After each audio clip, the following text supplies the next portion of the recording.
Hello, welcome back. Today we're going to show you 15 different foot positions that you can use with your balance board. So these are really helpful because once you understand all these different foot positions, you can now incorporate them and use them in all of the different exercises that we're going to show you next. Now you may not be able to do all of them, so don't worry if some of them are too difficult or if they're not necessary. That's totally fine. You don't need to do all of them to get the benefit of the balance board. Alright, so the first one, you're just going to go as wide as you can with your feet. So all the way to the edge, and your feet are parallel, and this is just simply a wide stance, okay? So that's the first one, feet are wide. And now the second one, your feet are going to be closer, but they're not touching. You've still got a space in between your feet, okay? So this is kind of a medium stance. And you notice your base of support gets a little more narrow, right? So it gets a little more difficult. And then the next one is even more challenging as your feet are actually touching each other, and a lot of people will not be able to do this, so don't be alarmed if this is too difficult. Your feet are touching close together. This is the narrow stance. All right, so these are the first three basic ones. Yeah, and step off here, we'll reset. So the next one, they're going to be staggered a little bit. We call this a tandem. So there's partial tandems and full tandems. And for the partial tandem, you can start wide again. So put one of your toes just backwards from the center a little bit, and put the other foot just forward from the center a little bit. And they might be hanging over, especially if you have shoes on, all right, but they're uneven, all right, and you're using the edge of your board. So you still have a relatively wide base of support, but now it's a little longer, all right, with one foot in front of the other. Yeah, go ahead and try that with both feet. So you've really got enough space between your feet. You're as wide as you can, and you've got distance between front and back. You're not overlapping yet. You're wide, and you're also far.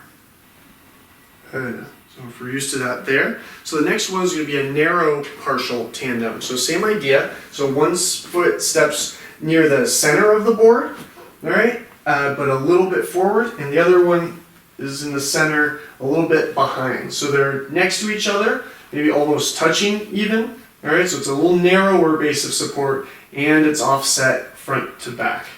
Yeah, you can almost imagine that you're standing with one foot on either side of a line. So you're both, the insides of your feet are on the line or touching the line, but that line is still in between. We can go to the other side. All right, so one foot on, and the other one in near the middle, and just a little forwards or backwards. And it's always a good idea to practice on both sides. So if you've done these three on one side, go ahead and do them on the other side as well.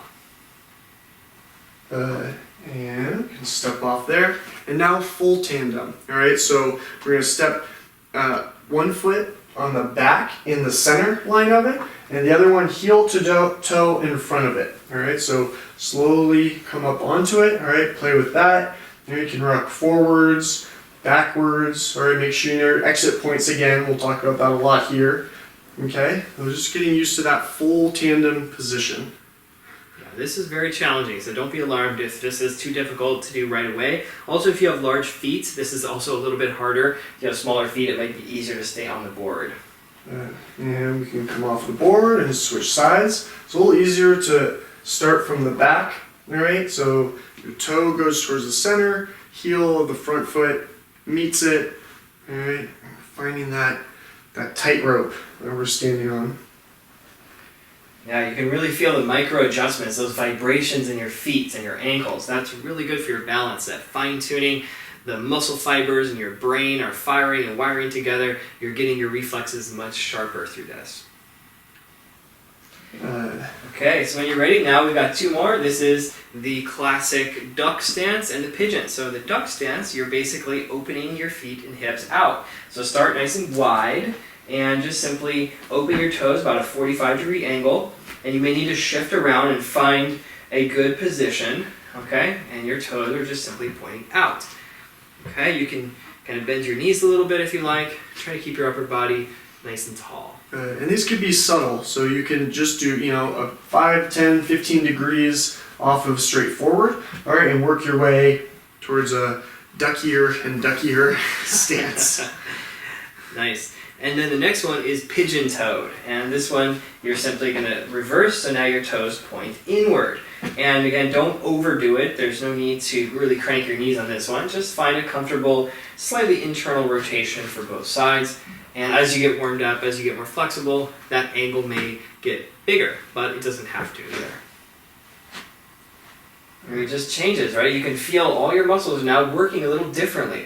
And giving yourself that variety, giving yourself that challenge is going to really help your balance. All right, and so now the next one, you can combine this with the tandem and the semi-tandem. So now try a duck stance, so your toes are outward, externally rotated, and move into a tandem stance. So you're now kind of zigzagged a little bit. And this is one way to make tandem stance a little bit easier. So you can try, there's a little bit of shifting room here, so feel free, but your heel and toe are kind of perpendicular. So they're somewhat at like a 90-degree angle, and that's one way you can tell. Yeah, so the heel, pointing towards the center of the other foot, and these can all change subtly. So we're giving you 15, but every inch you move your foot in a different direction is going to get a slightly different set of muscle fibers. Yeah, it's truly infinite. So go ahead and switch now. So the other foot back and the other foot about 90 degrees off. So you've got a duck-footed tandem stance. And this is a little awkward at first, but when you get used to this, you're really going to feel more confident. When you're hiking, when you're walking, when you're on uneven ground, you're going to be primed and ready to react and adapt to anything that the surface gives to you. This is almost like a skateboard stance. Yeah. Yeah, you kind of feel like a surfer or snowboarder. All right, and now the next one is pigeon tandem. Same thing, so now your toes turn inward, and you're still moving, maybe not completely 90 degrees, not perpendicular, but close to it, and same thing.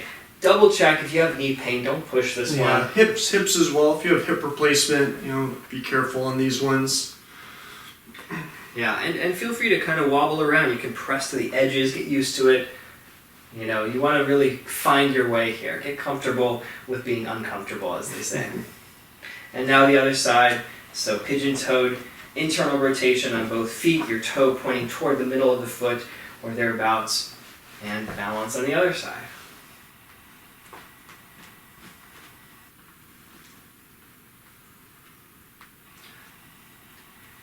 Now use your hands for a challenge. You can put the hands on the hips, but definitely use your hands if you need to. Step off anytime you want. Yeah, the balance bar or wall, really good for getting oriented to these feet positions, but then as you take that away, it's going to start to improve the different sensations besides the flexibility and strength that go into balance. Good. So now we're going to do offset. All right, so the first foot is going to come into the middle or near the center of the board, and then the next foot is going to go off to one side. So you're sort of leaning on one side of it. So it's going to really work that center leg, all right? And it's sort of in preparation for coming to one foot, all right? But play with that. It doesn't have to be, both on one side. It can just be slightly shifted. So one's, in the middle on one side and the other's on the edge, all right? You can notice the difference there. You can really feel on the outer hips there too. And then we can go to the other side. So come off, put the other foot, all right, near the center of the board, all right, and the second foot towards the edge. So you're more towards one side. Yeah, it's a good idea to kind of lean into the floor and then just shift back up. So you've got that stability from the ground, and then you just lift off a little bit. So you can do this as many times as you like until it gets comfortable.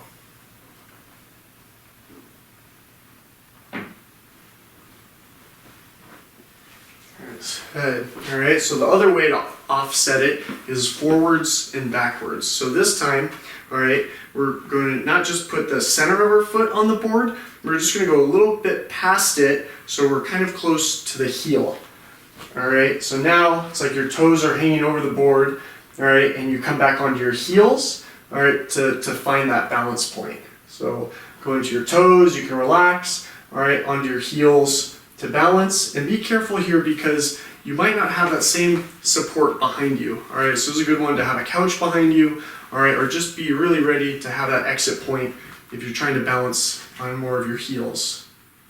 Okay, The other way to go, if we step off, all right, is just to put our toes near the back half of the board. So now, if the ball of our foot, the base of the big toe, all right, is near the center, it's sort of like we're going to be doing a calf raise, all right, standing on our toes to find that balance point. So now, we've gone from our whole foot just down to a couple of inches under our toes, balancing us.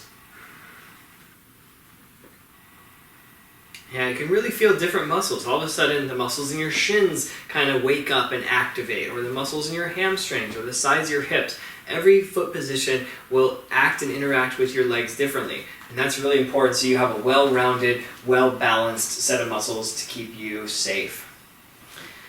All right, so now we've got just a few more. So the next one is a one-footed stance. So take one foot on and really just shift your weight gradually. And when you feel confident, then you can lift off. And of course, always step down anytime you need. So just practice hovering on one foot. And if you're using a balance bar or the wall, all right, you can slowly lift up your support for a second, 2 seconds, 3 seconds. All right, put it down if you need. All right, and then start again. So you've got a really nice, extra base of support. All right, with a bar. All right, or even just a wall close by. All right, when you're ready, switch feet. Try the other side. And you can practice also having the leg that's in the air behind you. That gives you a certain feeling. Or you can have it in front of you. Okay, so practice both. Let your hands just be counterbalances or use an extra support. Same, you can do out to the side as well. So in future videos, we'll play with all sorts of floating leg exercises. Okay. And that takes us to our last one. Yeah, you weren't expecting this one, I bet. So take your board and flip it over. Okay? So probably not designed for this, but we feel like it's relatively safe. So just go slow, and if it's uncomfortable, all right, but you've got kind of a nice, smooth, all right, firm piece of plastic that you can stand on. So just play with that. If that's comfortable on your feet, all right, it's like stepping on a stone crossing the river. All right, so now it's not the board wobbling, all right, it's your upper body wobbling, all right, and so just a little different sensation there. Yeah, so usually balance boards are used to destabilize your base of support, right? So you're having to work harder.